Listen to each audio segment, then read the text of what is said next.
আসসালামু আলাইকুম। আজকে আমি কোনো গুঞ্জন নিয়ে কথা বলতে আসিনি। আজকে আমি কথা বলতে এসেছি রাষ্ট্র, নিরাপত্তা আর দায়িত্বের জায়গা থেকে।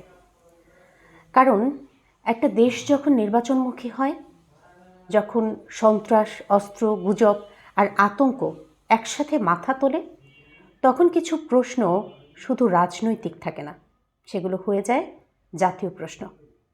আমি আজ কথা বলবো স্বরাষ্ট্র উপদেষ্টার বক্তব্য এবং চলমান অপারেশন ডেভিল হান্ট, নিরাপত্তা পরিস্থিতি এবং আমাদের ভবিষ্যৎ নিয়ে। আর শুরুতেই একটা বিষয় পরিষ্কার করে বলি, আমি বাংলাদেশপন্থী। আমার দেশের স্বার্থই আমার একমাত্র স্বার্থ। আজকে সচিবালয়ে স্বরাষ্ট্র উপদেষ্টা লেফটেন্যান্ট জেনারেল অবসরপ্রাপ্ত মোহাম্মদ জাহাঙ্গীর আলম চৌধুরী তিনি খুব স্পষ্ট ভাষায় বলেছেন, পদত্যাগ করলে তিনি ওখানে বসে কথা বলতেন না। অর্থাৎ পদত্যাগের গুঞ্জন তিনি সরাসরি নাকচ করেছেন। একই সঙ্গে তিনি জানিয়েছেন আসন্ন জাতীয় সংসদ নির্বাচন, অপারেশন ডেভিল হান্ট ফেজ 2, বড়দিন এবং 31st নাইট, স্পর্শকাতর হত্যাকাণ্ড, অস্ত্র উদ্ধার এবং সন্ত্রাস দমন এবং সব মিলিয়ে দেশের সার্বিক নিরাপত্তা পরিস্থিতি নিয়ে তিনি কথা বলেছেন। পদত্যাগের গুঞ্জনের বিষয়টা তিনি সরাসরি নাকচ করেছেন। তিনি জানিয়েছেন আসন্ন জাতীয় সংসদ নির্বাচনকে সামনে রেখে সার্বিক নিরাপত্তার প্রস্তুতি নেওয়া হচ্ছে। একই সঙ্গে চলছে অপারেশন ডেভিল হান্ট ফেজ 2। এই অভিযানে 20 ডিসেম্বর পর্যন্ত 13,500-র বেশি মানুষ গ্রেপ্তার করা হয়েছে আর উদ্ধার করা হয়েছে বিভিন্ন আগ্নেয়াস্ত্র, গুলি, গ্রেনেড বোমা তৈরির সরঞ্জাম। তাছাড়া প্রথম আলো এবং ডেইলি স্টার কার্যালয়ে যে হামলার ঘটনাটা ঘটেছে, সেই ঘটনায় 17 জনকে গ্রেপ্তার করা হয়েছে এবং 2 পত্রিকার সম্পাদকদের নিরাপত্তা জোরদার করা হয়েছে। ইনকিলাব মঞ্চের আহ্বায়ক শরীফ ওসমান হাদী হত্যাকাণ্ডে এখনও পর্যন্ত 10 জনকে গ্রেপ্তার করা হয়েছে। তবে মূল হোতা কোথায় আছে এই বিষয়ে এখনও নিশ্চিত তথ্য নেই। সরকার বলছে কাউকেই ছাড় দেয়া হবে না। 25 ডিসেম্বর তারেক রহমান দেশে আসছেন, তার আগমন উপলক্ষে সর্বোচ্চ নিরাপত্তা ব্যবস্থাও নেওয়া হয়েছে। শরীফ ওসমান হাদী হত্যাকাণ্ড এটা শুধু একটা হত্যা মামলা না, এটা হলো রাষ্ট্র কতটা ন্যায় বিচার দিতে পারে, রাজনৈতিক পরিচয়ের ঊর্ধ্বে গিয়ে আইন কতটা কার্যকর হয়, মূল হোতা আদৌ ধরা পড়ে কিনা তার পরীক্ষা। সরকার বলছে কাউকে ছাড় দেওয়া হবে না, তদন্ত অগ্রগতিতে আছে, কিন্তু গোপনীয়তার স্বার্থে সব কিছু বলা যাচ্ছে না এখনই। এখানেই রাষ্ট্রকে সবচেয়ে বেশি সতর্ক থাকতে হবে, কারণ এখানে কোনো ভুলের জায়গা নেই। তাছাড়া বড়দিন, 31st নাইটে আতশবাজি নিষিদ্ধ এবং রাস্তা অবরোধ করে কোনো অনুষ্ঠান করা যাবে না। গির্জা এবং গুরুত্বপূর্ণ এলাকায় নিরাপত্তা বাড়ানো হয়েছে। সবশেষে তিনি জানিয়েছেন নির্বাচন উপলক্ষে পুলিশের প্রশিক্ষণের 2/3 নাকি ইতিমধ্যেই শেষ হয়ে গেছে। সবচেয়ে সংবেদনশীল অধ্যায় হচ্ছে নির্বাচন। নির্বাচন মানেই গুজব, উস্কানি, সহিংসতার চেষ্টা। পুলিশের প্রশিক্ষণের 2/3 শেষ মানে এটা ভালো খবর, কিন্তু শুধু প্রশিক্ষণে যথেষ্ট না।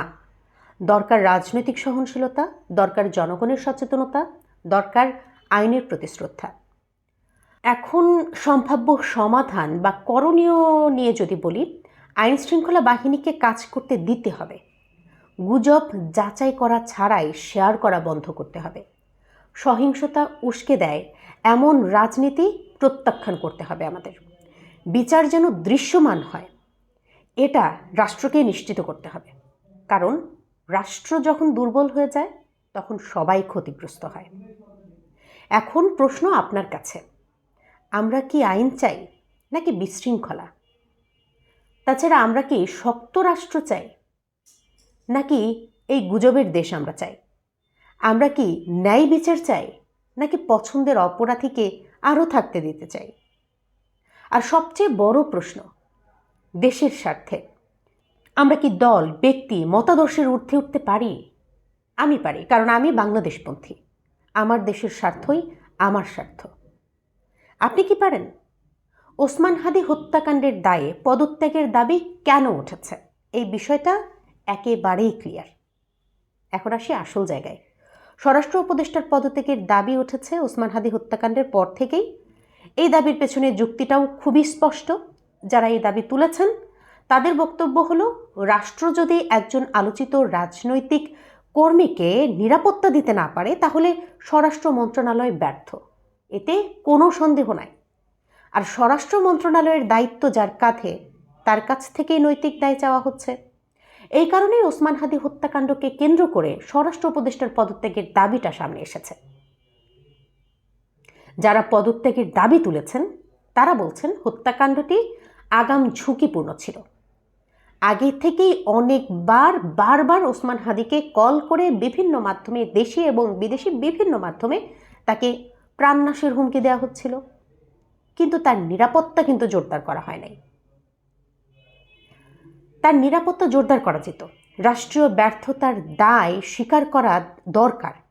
এই জায়গা থেকে তারা মনে করছেন স্বরাষ্ট্র উপদেষ্টা নিরাপত্তা দিতে অক্ষম হয়েছেন।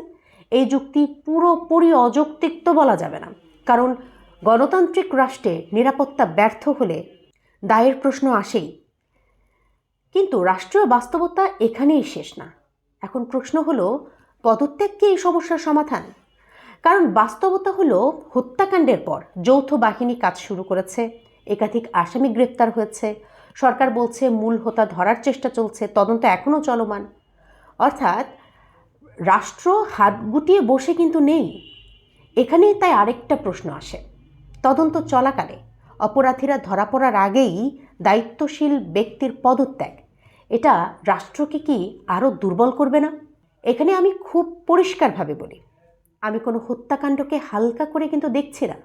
ওসমান হাদি হত্যাকাণ্ড রাষ্ট্রের জন্য লজ্জাজনক এবং দুঃখজনক, কিন্তু একই সঙ্গে আমি এটাও বলি, ন্যায় বিচার নিশ্চিত করা, মূল হোতাকে গ্রেপ্তার করা, অপরাধীদের দৃষ্টান্তমূলক শাস্তি দেওয়া, এই তিনটা কাজই পদত্যাগের চেয়ে বেশি জরুরি। আমি ব্যক্তির পক্ষে না, আমি রাষ্ট্রের কার্যকারিতার পক্ষে। আমি চাই বিচার হোক, দায় এড়ানো না হোক, কিন্তু রাষ্ট্র যেন অকারণে অচল না হয়ে পড়ে। কারণ আমি বাংলাদেশপন্থী, আমার দেশের স্বার্থই আমার স্বার্থ। এখন প্রশ্ন আপনাদের, আমরা কি শুধুই পদত্যাগই চাই নাকি দৃশ্যমান বিচার চাই? আমাদের চাওয়াটা কি? একজন চলে গেলে হত্যাকারীরা কি ধরা পড়বে, নাকি আমাদের বেশি করে এখন দরকার একটা শক্ত রাষ্ট্র, যে রাষ্ট্র অপরাধীকে ছাড় দেয় না? একটু ভাবুন, কারণ আজ ওসমান হাদি, আগামীকাল যে কেউ হতে পারে। রাষ্ট্র দুর্বল হলে কেউই নিরাপদ না। এখন আরেকটা বাস্তব প্রশ্নে আসি। আমাদের হাতে সময় কিন্তু খুব একটা বেশি নেই। দেশ নির্বাচনের দিকে এগোচ্ছে। এই মুহূর্তে প্রশাসনের প্রতিটি সিদ্ধান্ত সময়, স্থিতিশীলতা আর ধারাবাহিকতার উপর নির্ভরশীল। এই অবস্থায় যদি স্বরাষ্ট্র উপদেষ্টা পদত্যাগ করেন, তাহলে প্রশ্ন দাঁড়ায়, তার স্থলাভিষিক্ত যিনি হবেন তিনি কি এই অল্প সময়ে পুরো পরিস্থিতি বুঝে উঠতে পারবেন? তিনি কি একই গুরুত্ব দিয়ে চলমান তদন্ত, নিরাপত্তা প্রস্তুতি আর নির্বাচনকালীন চ্যালেঞ্জ সামলাতে পারবেন, নাকি পুরো প্রক্রিয়াটাই আরও অনিশ্চয়তার মধ্যে পড়ে যাবে? এই প্রশ্নগুলোর কোনোটারই উত্তর কিন্তু আমরা এখন নিশ্চিতভাবে দিতে পারছি না। রাষ্ট্র কোনো আবেগে চলে না, রাষ্ট্র চলে ধারাবাহিকতায়। তদন্ত মাঝপথে, অভিযান চলমান, নির্বাচন দরজায় কড়া নাড়ছে। এই মুহূর্তে নেতৃত্ব পরিবর্তন সমাধান কম, ঝুঁকি বেশি তৈরি করতে পারে। এটা কোনো ব্যক্তির প্রতি আনুগত্য না, এটা রাষ্ট্র পরিচালনার বাস্তব হিসাব। আমি আবারও পরিষ্কার করে বলছি, আমি বলছি না দায় নেই, আমি বলছি না ভুল হয়নি, অবশ্যই হয়েছে। আমি বলছি দায় নির্ধারণ হোক, বিচার হোক, কিন্তু রাষ্ট্র যেন এই সংকটময় মুহূর্তে নিজের পা নিজে কেটে না ফেলে। কারণ এই মুহূর্তে আমাদের সবচেয়ে বেশি দরকার নিরাপদ নির্বাচন, শক্ত আইন শৃঙ্খলা, দৃশ্যমান বিচার। পদত্যাগ নয়, কার্যকর দায়িত্ব পালনই এখন বেশি জরুরি বলে মনে করছি। এখন আমি আপনাদের একটা প্রশ্ন রেখে যেতে চাই, আমরা কি প্রতীকী সমাধান চাই নাকি বাস্তব নিরাপত্তা চাই? একজন মানুষ সরে গেলেই কি দেশ নিরাপদ হয়ে যাবে? নাকি আমাদের দরকার দায়িত্বে থাকা ব্যক্তিরা কাজের মাধ্যমে ফলাফল দেখাক? আমার দেশের স্বার্থই আমার স্বার্থ। দেশের স্বার্থে এবং আপনার স্বার্থে এই বিষয়টা নিয়ে আপনি কি ভাবছেন নিশ্চয়ই আমাদের জানাবেন। কারণ আমাদের এই দেশটাকে শান্তিপূর্ণ দেশের রূপান্তরের জন্য আপনাদের প্রত্যেকের মতামত অত্যন্ত গুরুত্বপূর্ণ। আমার সাথে কানেক্টেড থাকার জন্য আপনাদের অসংখ্য ধন্যবাদ।